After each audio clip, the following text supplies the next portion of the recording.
Bismillahirrahmanirrahim. Assalamualaikum warahmatullahi wabarakatuh. Bismillah, alhamdulillah, wassalatu wassalamu ala sayyidina wa maulana Muhammad Rasulillah wa ala alihi wa sahbihi wa man tabi'a sunnatahu wa jama'atah min yaumina hadha ila yaumil ba'th wal nahdah. Rekan-rekan mahasiswa ini S2 yang saya hormati,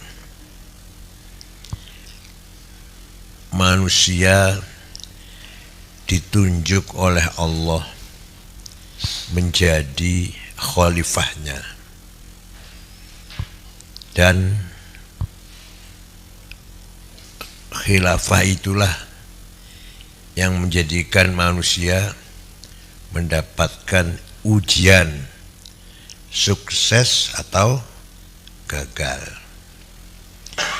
sampai-sampai malaikat iri, kenapa engkau menunjuk manusia sebagai khalifah padahal berpotensi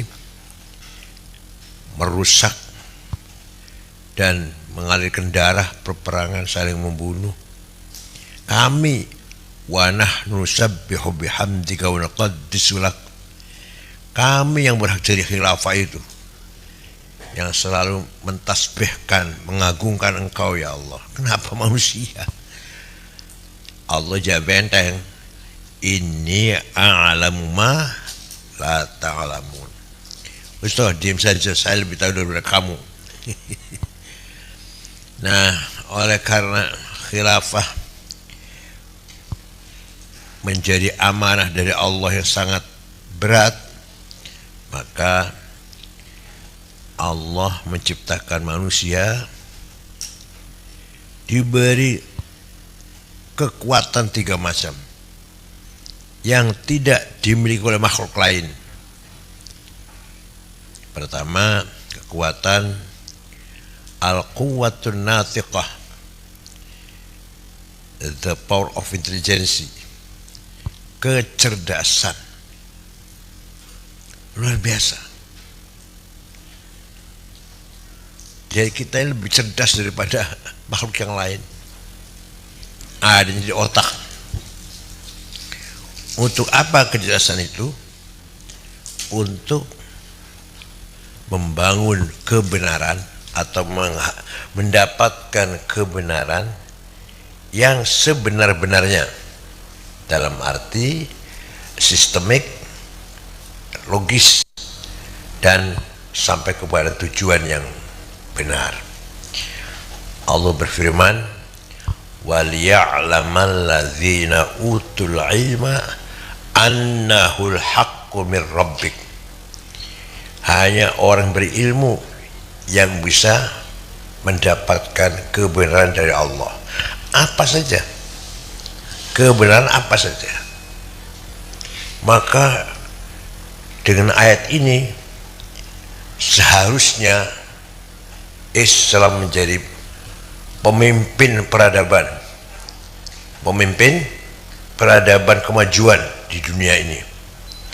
Dan itu pernah terjadi ketika khilafah Abbasiyah, bangkitnya peradaban Islam waktu Bani Umayyah memperluas wilayah sampai ke Spanyol, Afrika Utara ya, Mesir, Libya, Tunis, Aljazair, Maroko, Spanyol, sampai berbatasan dengan Prancis, ke timur sampai Asia Tengah, sampai ke Cina, Asia Tengah semuanya yang sekarang Azerbaijan, Tajikistan dan seterusnya, itu Uzbekistan, itu masuk Islam, menjadi Islam ketika Bani Umayyah.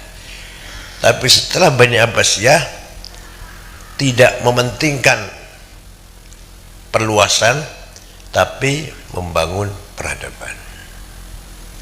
Dengan ayat tersebut menjadi motivasi bagi para ulama untuk berkreatif menjadi umat yang cerdas.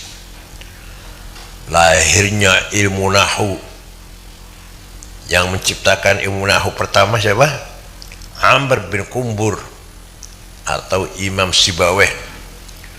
Lahirnya pertama kali tafsir yang sempurna. Sayyidina Ibnu Abbas bikin tafsir tapi nggak sempurna, kutipan ayat mawon, kutipan ayat saja. Tapi ada tafsir yang sempurna dari Al-Fatihah sampai Nas, An-Nas, yaitu Imam Ja'far ibnu Jarir At-Tabari. Bukan orang Arab, orang Tabaristan. Imam Sibawih juga bukan orang Arab, orang Persia. Nah, ketika Abbasiyah berkuasa, makmur, maju ekonominya, lah rata-rata orang Arab menjadi penguasa dan pengusaha. Mawali, tadinya orang Ajam, tadi masuk Islam, namanya Mawali, orang Persia, dianggap second citizen, ya, al-muatin athani. Mereka larinya ke ilmu jadinya. Di samping memang peradaban Persia sudah ribuan tahun, tinggal masuk Islam, ganti bahasa Arab gitu aja. Yang menggagas ilmu balaghah Amr bin Ubaid, yang menggagas apa lagi ilmu tajwid Abu Ubaid Qasim bin Salam, yang menggagas komus, pertama kali bikin komus, ya, Imam Khalil bin Ahmad Al-Farahidi. Di dunia belum ada komus waktu itu. Yang pertama kali menyelidiki penyakit cacar Abu Bakar Ar-Razi dari kota Rai.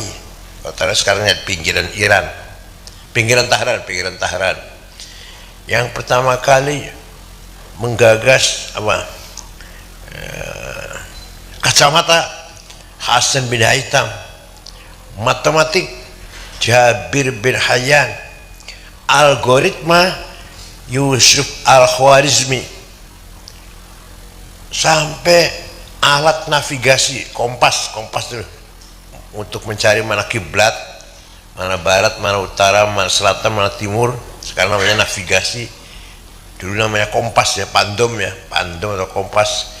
Ahmad bin Majid yang pertama kali bikin gambar peta bumi. Al-Idrisi yang pertama kali menyelidiki peredaran darah dalam tubuh manusia. Abdurrahman bin Nafis yang pertama kali menyelidiki astronomi planet. Abdurrahman bin Hawqal. Masya Allah, semua ilmu lahir di masa-masa Abbasiyah. Waktu di Eropa masih jahiliyah Eropa, Amerika belum lahir. Baghdad lah menjadi kiblatul thaqafah, kiblatul ilm wa thaqafah, kiblatul tamaddun wal hadarah. Jadi Nusewu ada kiai jadi saya segan ngomongnya. Ulama kita ini kalau dakwah bicaranya akidah dan syariah, benar, enggak salah, enggak. Akidah syariah, benar, enggak salah. Tapi tidak pernah menyampaikan atau jarang menyampaikan ekonomi Islam seperti apa, politik Islam seperti apa, sosiologi Islam seperti apa, demokrasi Islam itu seperti apa. Semua itu ada semua. Kitab Siyasah, Fiqh Siyasah, Ibnu Abi Rabi', Al-Mawardi, Ahkamus Sultaniyah, Ibnu Taimiyah. Walaupun akidah kita beda dengan Ibnu Taimiyah, tapi beliau orang punya konsep Fiqh Siyasah bagus. Dalam hal ini bagus, dalam akidah beda, karena Ibnu Taimiyah Wahabi, itulah sekali ikut dari Wahabi itu. Sampai yang menciptakan alat musik organ Abu Nasr Al-Farabi. Saya punya bukunya, Al-Musiqal Kubra, The Big of Music. Jadi ya Allah, luar biasa kalau kita bayangkan zaman Abbasiyah itu. Pencetus, penggagas ilmu pengetahuan. Imam Khalil bin Ahmad yang membuat harokat Fathad Doma Kasroh, fathatain, domatain, kasratain, juga menciptakan ilmu arud. Padahal bukan orang Arab ya, bukan orang Arab, orang Farhad, Afghanistan. Walhasil pertama kali muncul ilmu usul fiqh, Imam Syafi'i Arab, orang Arab, Imam Syafi'i. Imam Malik orang Arab, Imam Abu Hanifah bukan, Imam Hambali bukan. Ahli hadis 10 tidak satu pun orang Arab, bukan orang Arab.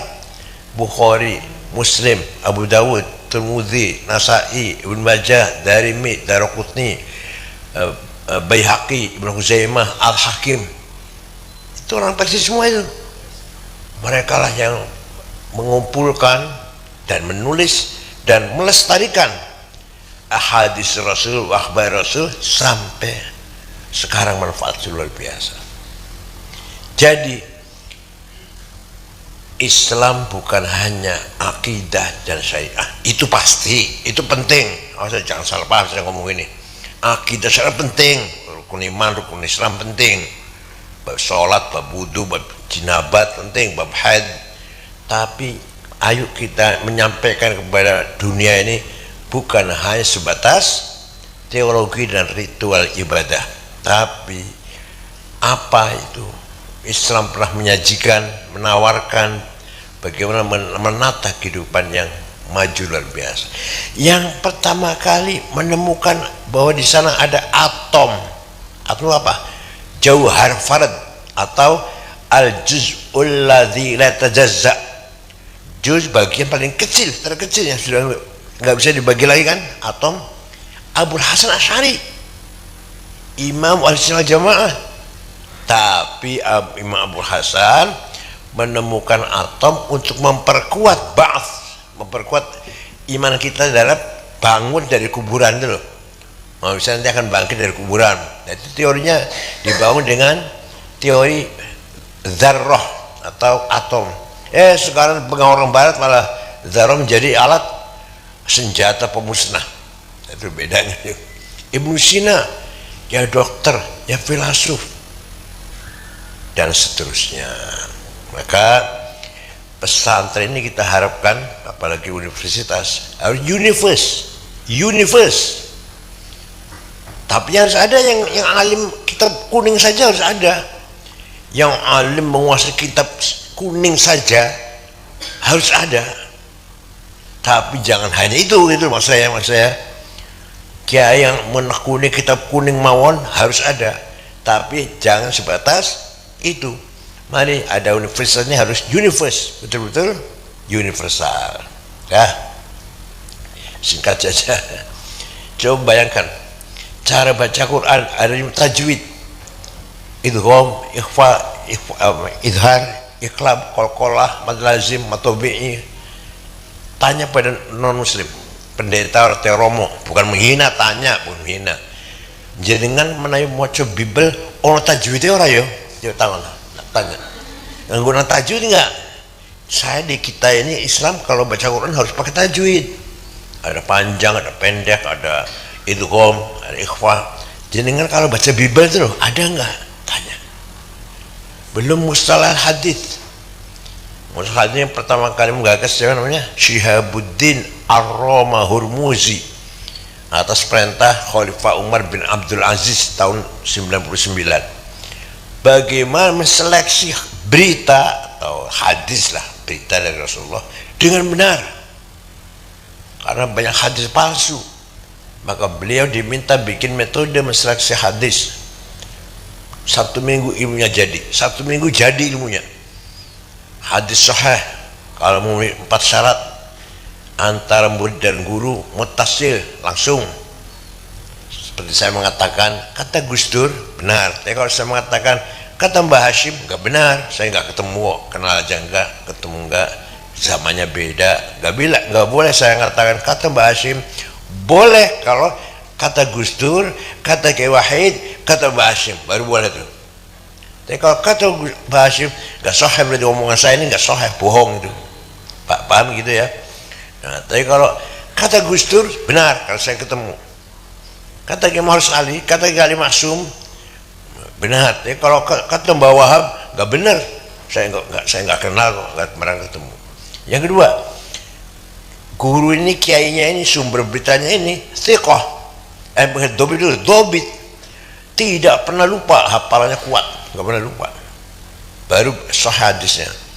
Yang ketiga, thiqah, kiainya ini orang yang tidak pernah melakukan dosa-dosa kecil, yang dosa besar pasti dong. Seperti apa? Tidak pernah nyolong sendal di masjid. Kalau dicontoh di kitabnya, tidak pernah nyolong bawang satu butir. Kalau saya contohnya nyolong sendal di masjid lah. Tidak pernah nyolong sendal jepit di masjid. Tidak pernah bohong. Bohong bukan hanya kepada manusia, pada binatang. Ada kiai punya hadis, tiba-tiba dia bohong memanggil ayam, setelah datang gak dikasih makan, pura-pura dipanggil supaya mau dikasih makan, ayam datang gak dikasih makan, gak jadi dia berhadis. Sama Imam Bukhari gak jadi, bohong itu. Kalau berani bohongi binatang, apalagi bohongi manusia. Walhasil itulah kita punya konsep ilmu seperti itu. Yang terakhir, adil, perilakunya adil. Tanya pada agama lain, silakan agama apa aja, Kristen, Katolik, Buddha, Hindu, Konghucu. Jenengan ada nggak metode menseleksi berita yang ada di kitab suci? Nggak punya. Injil itu ada 4. Saya ngomong bukan benci, bukan, saya lagi membahas ilmiah ini. Bible ada 4, Matius, Markus, Lukas, Yohanes. Yang namanya Lukas itu baru lahir tahun 66. Nabiullah Isa al-Masih sudah naik ke langit tahun 28. Ketemu aja enggak lah, kok ini nulis kitab suci loh. Ketemu saja tidak, kok nulis kitab suci. Ya Allah, paham nggak? Lukas itu baru lahir tahun 66. Isa al-Masih sudah naik ke langit tahun 28. Kalau Matius, Markus, Yohanes, Petrus ketemu minal hawariyin, sahabatnya Nabi Isa lah. Tapi yang Lukas ini kok nulis kitab suci Bible, padahal ketemu saja enggak dengan Nabi Isa ini. Coba sanadnya mana itu sanadnya? Enggak ada ilmu sanad sana. Ilmu sanad enggak ada. Betapa hebatnya peradaban telah dibangun oleh Islam. Dah, itu aja nanti. Kalau mau panjang-panjang nanti ada temanya sendiri. Nah, sekarang algoritma sekarang ini kelanjutan dari temuan Yusuf Al-Khwarizm yang pernah menggagas angka 0. Dulu nggak ada 0, 10 itu X. Nah, kalau 100 ya X-nya 10, X 100. Kalau 1000 X-nya 100. Kalau 1.000.000 mau nulis 1.000.000, X-nya berapa? 1000 ya? X. Khwarizmi ganti 0. 10 10 100 100 10 1003 1.000.000 06. Selesai cepat sekali. Dulu sebelum ada kosong, ada angka 0, X makanya kalau 10 itu sumbangan agama Islam dunia luar biasa.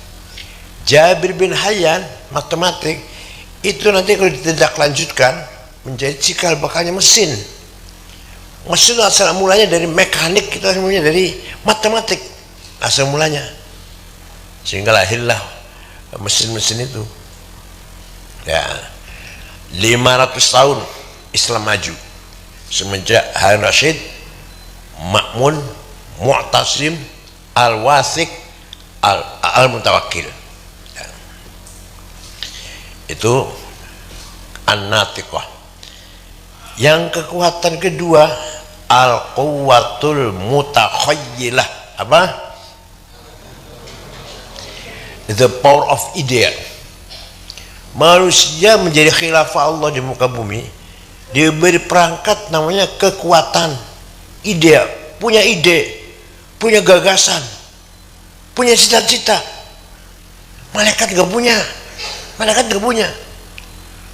Nah, di mana letaknya kekuatan itu? An-nafas, di ego. Tempatnya ego ada 2, nafsu ghadabiyah dan nafsu syahwatiyah. saya ingin jadi gubernur. Nafsu ghadabiyah itu datangnya dari nafsu ghadabiyah, datangnya munculnya. Tapi kalau niatnya baik, tujuannya baik, caranya baik, kalau saya jadi gubernur, jalan bagus semua, pendidikan murah, tidak ada kelaparan, orang miskin saya perhatikan, misalkan itu rencananya, idenya, maka nafsu ghadabiyah ganti namanya ganti himmah. Apa? Yang keras apa? Himmah. Strong will. Datangnya dari nafsu itu yang namanya ego. Tapi kalau baik, niatnya baik, tujuannya baik, caranya baik, menjadi himmah. Orang yang paling himmahnya besar siapa? Rasulullah Sayyidina Muhammad sallallahu alaihi wasallam. Yang paling himmahnya besar. Datang dari nafsu, datangnya secara manusiawi ya, manusiawi ini. Datang dari nafsu.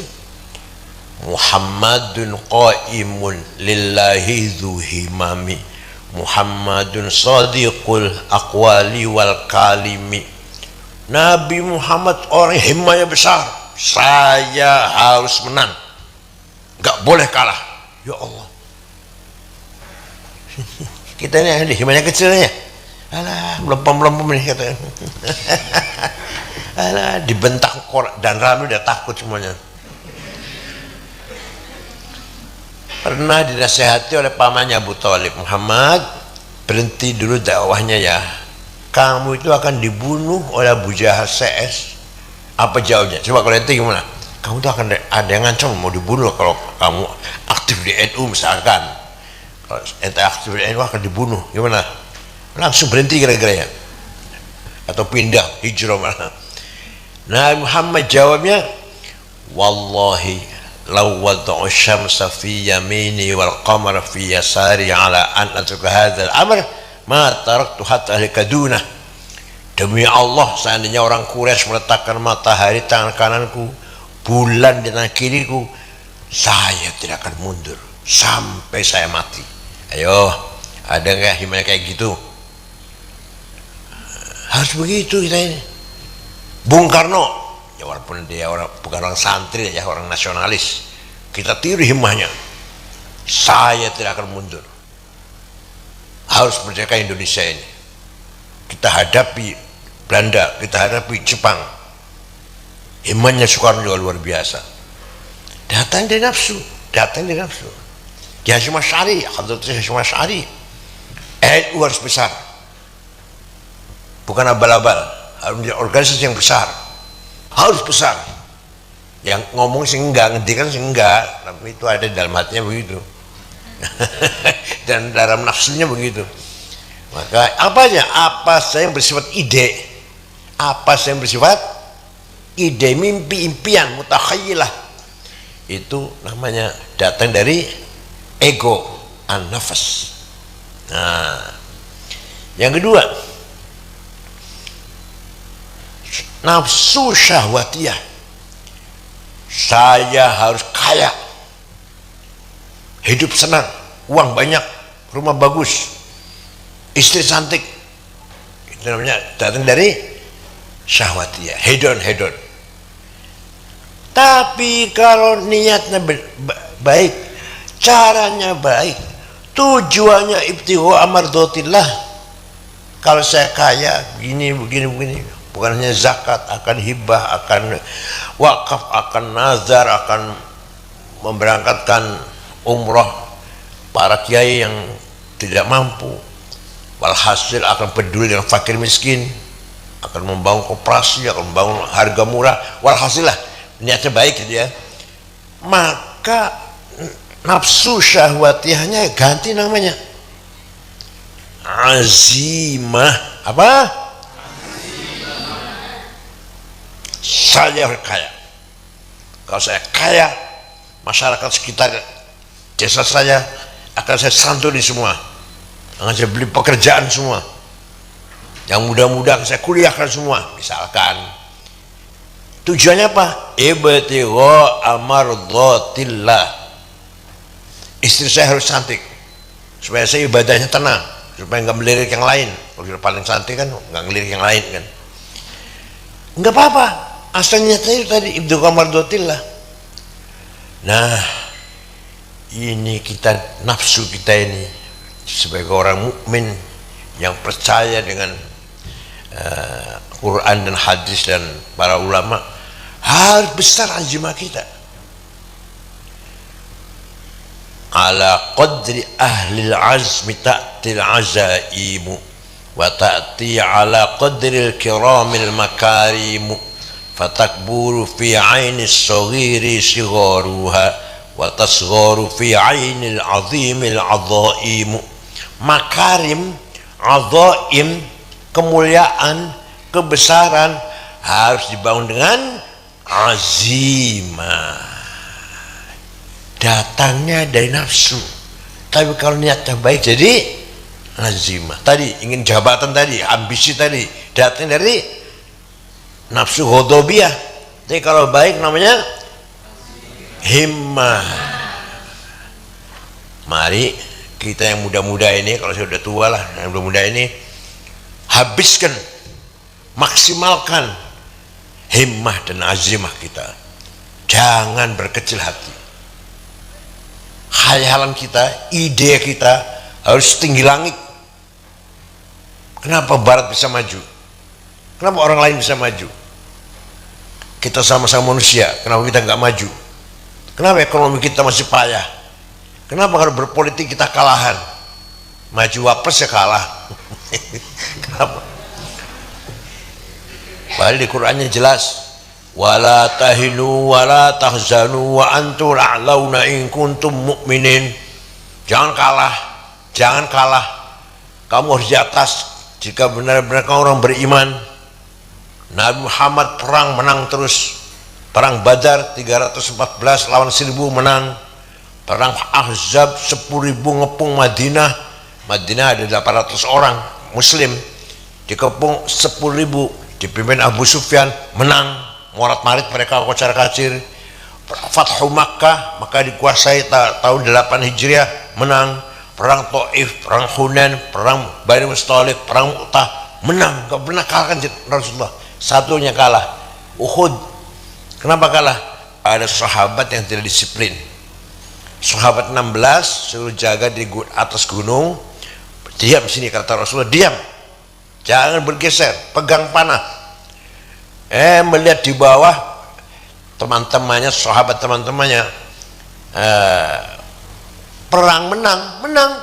Kalau bunuh orang kafir dapat cincin, dompet, gitu itulah, dapat sepatunya diambil kan. Jadi yang di atas, loh, saya dapat apa ini? Diam aja di sini. Coba lihat teman-teman, dapat cincin, dapat dompet, dapat kacamata. Kita dapat apa? Turun yang 16 orang itu.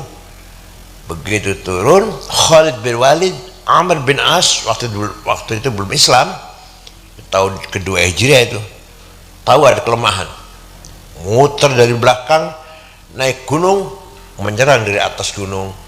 Islam kalah. Sayyidina Hamzah syahid.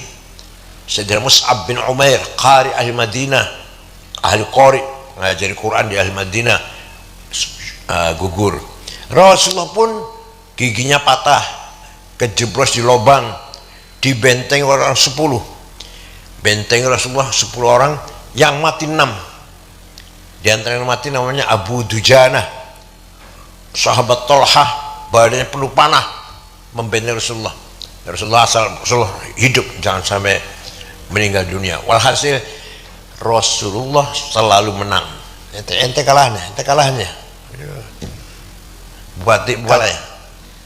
Kalah ya. Jadi menang itu wajib.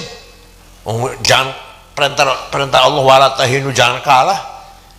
Jadi kalau menang wajib, kalau dosa. Menang itu kalah dosa. Tadi yang masalah azimah tadi, betulnya saya ngomong berdasarkan Quran semua.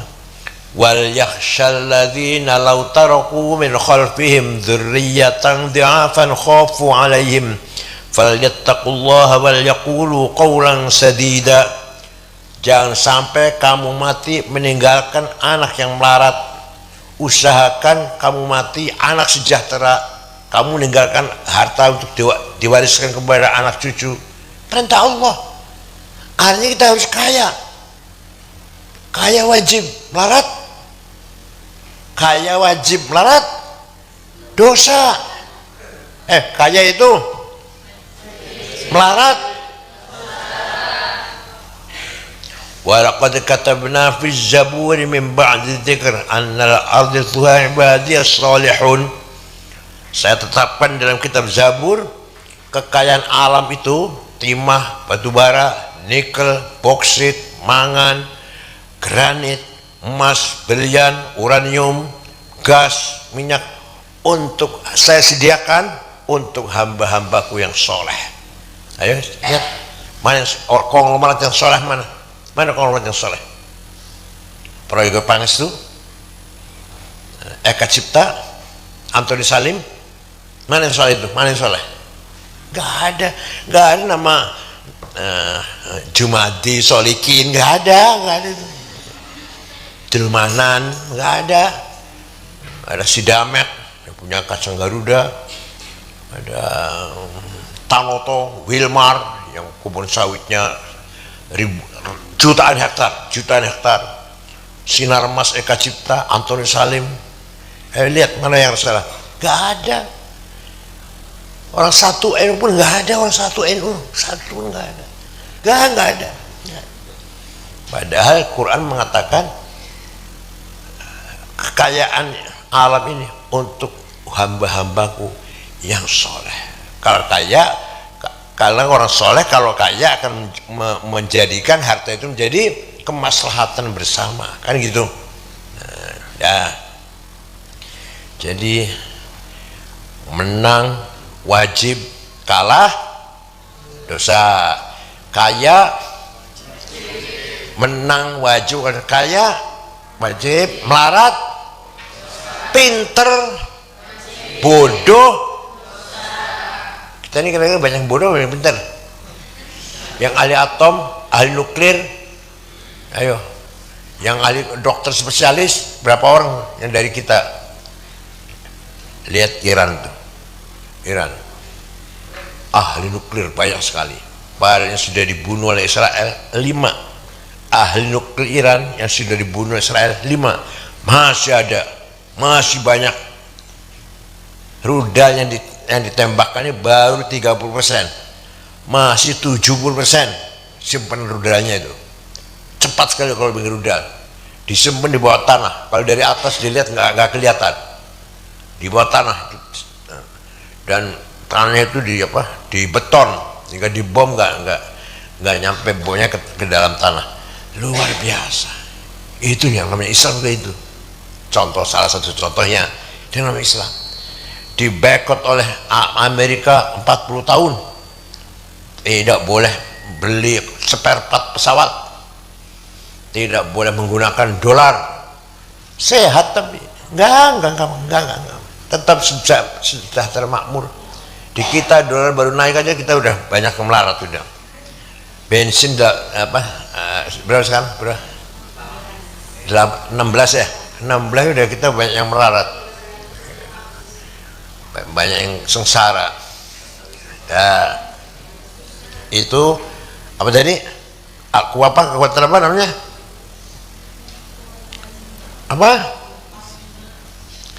Al-quwwatul mutakhayyilah. Apa? The power of idea. Kalau tadi kecerdasan apa namanya? Al-quwwatun natiqah. The power of intelligentsia. Nah, yang terakhir, manusia bisa dipercaya oleh Allah menjadi khalifahnya, diberi luar biasa pemberian yang terakhir nih. Apa? An-nafkhah ar-rabbaniyah. Fa idza sawaituhu wa nafakhtu fihi min ruhi faqa'u lahu sajidin. Allah menciptakan Adam dari tanah, setelah jadi ditiup oleh Allah pada waktu mirruhi. Dari kita ini ada unsur roh ilahiyah kita ini. Gak terasa ya. Kita ini ada nafkah robbaniyah semuanya. Untuk apa? Lah, nih. Jadi Islam sampai membicarakan nafkah robbaniyah. Psikologi Barat tidak sampai ke sini. Psikologi Barat tidak sampai membahas ini. Mentok sama ego tadi. Psikologi Islam sampai bicara seperti ini. Apa itu nafkah robbaniyah? Kalbu, apa? Hati. Luar biasa hati itu. Luar biasa. Menjadikan orang soleh, menjadikan orang itu bertakwa, orang itu benar, orang itu jujur, orang itu ikhlas. Masya Allah. Dari nafkah robbaniyah, bukan dari kecerdasan, bukan dari kepandaian, bukan dari ide, bukan, tapi menjadikan kita soleh, bertakwa, jujur, ikhlas, lurus kelakuannya, benar niatnya hidup ini, mendapat kebahagiaan, ketenangan yang luar biasa. Dari mana? Dari nafkah robbaniyah. Apa namanya? Qalbu. Nah, sekarang qalbu itu terdiri dari, jangan banyak-banyak ya, 3 hal. 5 boleh lah, 5 boleh. 3 dulu, yang penting 3. Bagian dari qalbu, 1 namanya basirah. Apa namanya? Basirah. Bal insanu ala nafsihi basirah walau alqa ma'adzirah. Setiap manusia punya basirah. Apa itu? The eye of heart, mata batin, mata hati. Kalau mata ini, mata kasat, namanya basor. Ini untuk melihat ini hijau, ini merah, putih, kuning, ini mata ini cantik, ini nggak cantik, ini yang lihat. Jadi kalau basirah untuk apa? Fa alhamaha fujuraha wa taqwa, untuk mengetahui ini baik, ini buruk, ini melempeng, ini nyimpang. Itu dari basirah. Kita semua punya nih basirah. Hanya kadang-kadang diabaikan.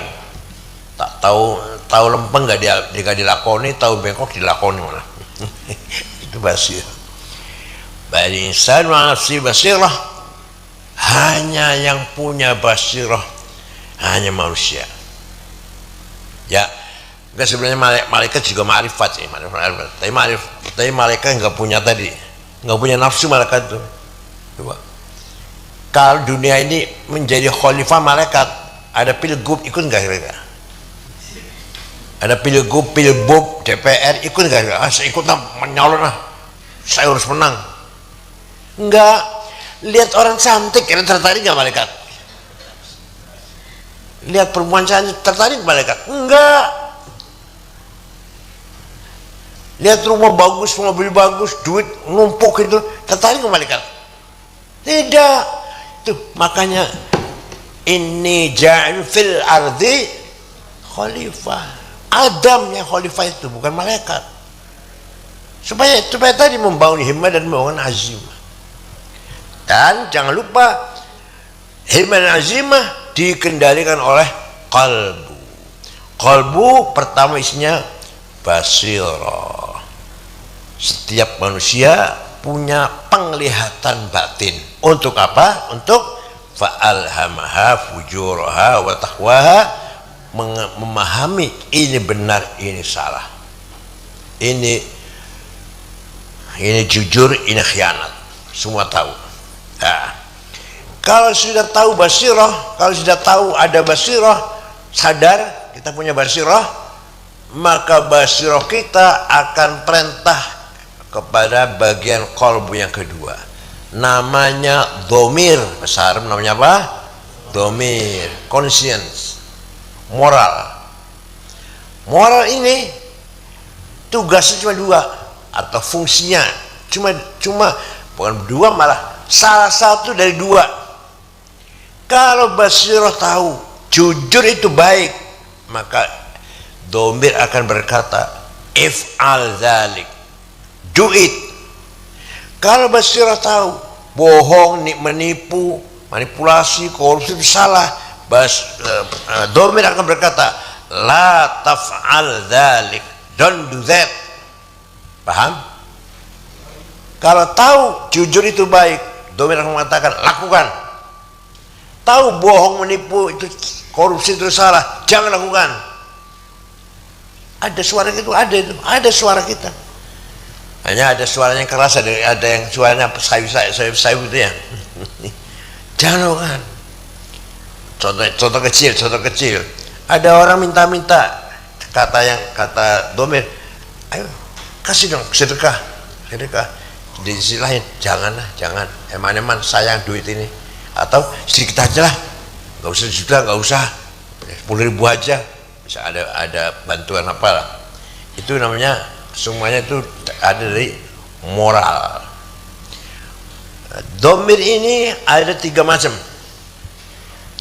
Ada domir dini, conscience yang sebentar, ada dini belakang aja. Ada domir ijtimai, domir qanuni, domir dini. Moral lingkungan.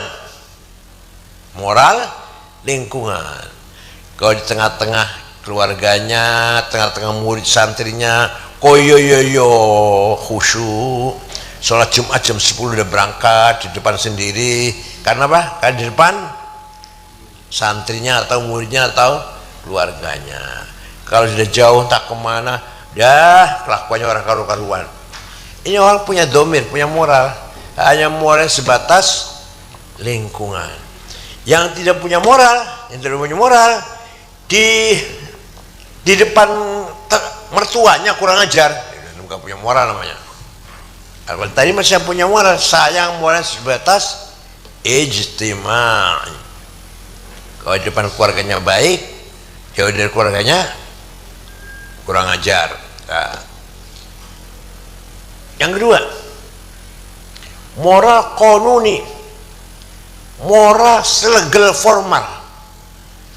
Ada SK, honor tertulis, honornya 5 juta, ada SK-nya, ada honor tertulis resmi kerja.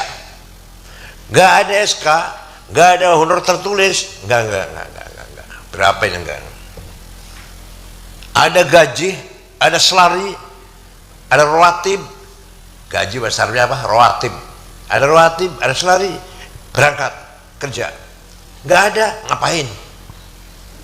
Sedangkan di NU itu nggak ada kan gaji, nggak ada. Lillahi ta'ala aja semuanya. Kalau jadi ketua NU karena cari duit, akan berantakan NU itu pasti. Akan berantakan. Pasti itu. Jadi ya, saya tidak ngaku saya ikhlas, enggak. Tapi ada ikhlasnya dikit ada lah, dikit ikhlasnya. Ini domir qanuni. Ada SK pengangkatan, ada selari jelas gaji sekian, kerja. Nggak ada, nggak mau. Nah, yang tidak punya moral, gaji diterima, amplop diterima, kerja tidak. Ini nggak punya moral tuh. Kalau masih kerja masih baik namanya. Yang terakhir, yang paling baik adalah domir dini. Ukurannya adalah agama. Ada sesuatu yang baik saya jalankan, entah di tengah-tengah keluarga atau jauh dari keluarga, ada gaji atau tidak, itu baik saya lakukan. Ada sesuatu yang batil, mungkarat, maksiat, saya tinggalkan. Apa itu di tengah-tengah keluarga atau jauh dari keluarga, apa ada gaji atau enggak ada gajinya, tetap saya menjalankan nahi mungkar, amar nahi mungkar. Ini namanya domir dini. Ini yang kita harapkan organisasi ulama harus seperti ini domirnya, moralnya harus seperti ini. Kita dapat rezeki dapat, tapi jangan dari target. Saya jadi ketua umum juga, saya ngakuin rezeki bertambah, tapi jangan target. harus punya ini, harus sekian. Enggak. Dari segi bertambah. Ya ketua ini tuh memaku pesantren, rezeki banyak, rezeki datang sendiri tuh. Dia nggak ada target. Itu apa? Domir apa namanya? Dini, agama. Kalau sudah basirah bersuara, jujur itu baik, korupsi itu jelek. Kemudian domir berkata, lakukan, jujurlah kamu, jangan kamu manipulasi atau bohong atau korupsi. Maka kita harus melakukan seperti sesuai dengan basirah, dan seperti suara moral akan ada suara vonis dari hakim, yang hakim ini sangat jujur, namanya Fuad. Apa namanya? Kamu benar. Kalau ada basirah mengatakan, bohong itu salah, jelek, kata domir, jangan bohong. Kan itu ya. Kamu bohong atau kita bohong, maka Fuad akan berkata, kamu kurang ajar, kamu jelek. Kita ada kan? Ada yang kita itu. Dan Fuad ini, maka zabal Fuadu maro'a. Yang namanya Fuad adalah hakim yang tidak pernah bohong, tidak bisa bohong, bukan tidak pernah, tidak bisa bohong. Maka nggak bisa bohong. Yang bohong cangkem. Demi Allah, bukan saya. Ya betul nggak? Pernah gitu nggak? Pernah nggak gitu? Saya tidak ikut campur. Saya nggak ikut campur. Saya nggak dapat apa-apa. Dapat. Saya dapat sedikit. Banyak. Siapa yang ini nanda tangani kwitansi bodong ini, proyek fiktif ini? Bukan saya, demi Allah, bukan saya. Saya. Itu hakimnya. Nggak bisa dibohongi. Tidak bisa bohong. Nah, negara ini kalau mau benar, kalau mau beres Indonesia ini, Fuad harus di depan. Fuad harus menjadi hakim. Hakim pun harus punya hakim Fuad. Jaksa harus punya hakim Fuad. Polisi harus punya hakim Fuad. Sehingga dia bisa menvonis dirinya, aku salah atau aku itu benar. Nah, sekarang ini, ya Allah, yang benar jadi salah, dikalahkan dalam pengadilan, yang salah jadi benar, dimenangkan dalam pengadilan. Biasa ya, kasus tanah, kasus korupsi, Masya Allah. Di Jakarta luar biasa. Di Jakarta luar biasa. Kasus tanah di mana-mana, kasus tanah itu. Kalau orangnya miskin, nggak punya apa-apa, pasti kalah. Sertifikatnya double, dia punya sertifikat asli. Nggak ada lagi nanti orang bikin sertifikat palsu, BPN-nya disuap, terbit sertifikat. Kalahnya yang miskin kalah pasti. Walaupun sudah tanda tangan seluruh saksi lah, lurahnya menyaksikan, yang saya bawa yang punya tanah si A. Tapi kalau hakimnya disuap, pasti yang menang yang ngaku-ngaku itu. BPN-nya juga bidang yang bagian pertanahan. Nanti menjadi pejabat besar, baru diuji itu. Ayo, liyabluwakum fima atakum. Allah akan menguji Anda menjadi pejabat nanti. Mau Fuadnya jalan apa enggak? Pertama kali kita jahat, Fuad akan keras vonisnya. Kamu jahat, kamu salah, kamu kurang ajar. Giliran setiap hari jahat, lama-lama saib kamu jahat. Terus-terusan hilang suaranya sudah. Ini orang katakan kehilangan suara nurani. Kehilangan nurani sudah. Apapun dianggap halal, asal dia untung. Apapun dianggap baik, asal dia untung. Anak harus jadi wakil presiden, apa harus diusahakan. Mantu jadi gubernur. Ada ya? Kayak itu ada kan? Ada ya? Itu gimana? Undang-undangnya wakil presiden harus 35 tahun, bisa ditambahin atau pernah menjabat sebagai pemimpin publik. Ya Pak, undang-undang MK-nya itu wakil presiden minimal usianya 35 tahun. Kalau belum 35 ditambahi atau pernah jadi pejabat publik, jadi wali kota. Jadi bisa jadi wakil presiden. Yang jalan siapa? Polisi, jalan semuanya. Namanya parcok. Partai coklat tuh ya, kerahkan semuanya. Yang menang Muktamar Lampung untuk mengalahkan saya, itu Erick Thohir bawa uang 80 miliar. Saya ada yang nawari uang, saya nggak mau. Untuk apa ketua UMPBN? Karena uang. Terus saja Sempurna, Rokok Sempurna menawari saya uang 50 miliar, saya nggak mau. Itu apa? Ketua ini kok pakai uang? Mau ngurus tahlilan, mau ngurus haul, manakiban, tawasulan pakai uang. Nggak akan ngurus ekonomi, nggak ngurus duit, nggak akan ngurus bank.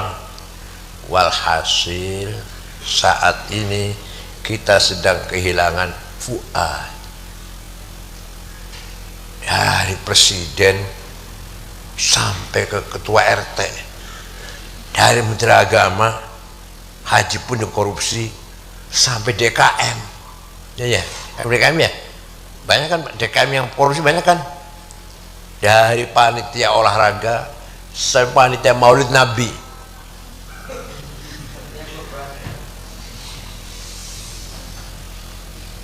Nah ini kira. Jadikan contoh ideal orang berilmu, berpengetahuan, wawasannya luas, ideologinya, idenya besar, dan kalbunya baik atau aktif. Jadikan seperti itu.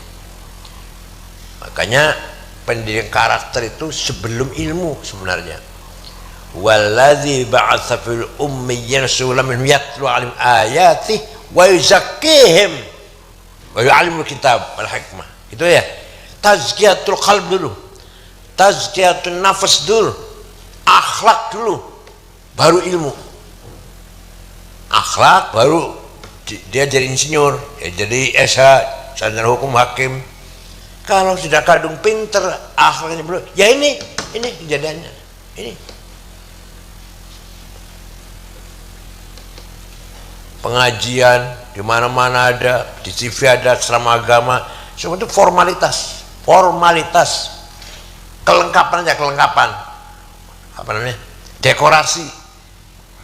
Di setiap kantor ada Maulid Nabi kan, setiap kantor, kabupaten, gubernur, presiden, ada Maulid Nabi. Betul-betul didengarkan ceramahnya. Sudah yang ceramahnya nggak mutu lagi. Semua itu hanya pantas-pantas semuanya. Disinilah pentingnya spiritual. Kan? Sekian, syukran wa dumtum fil barakati wan najah. Wallahul muwaffiq ila aqwamit thoriq. Wassalamualaikum warahmatullahi wabarakatuh.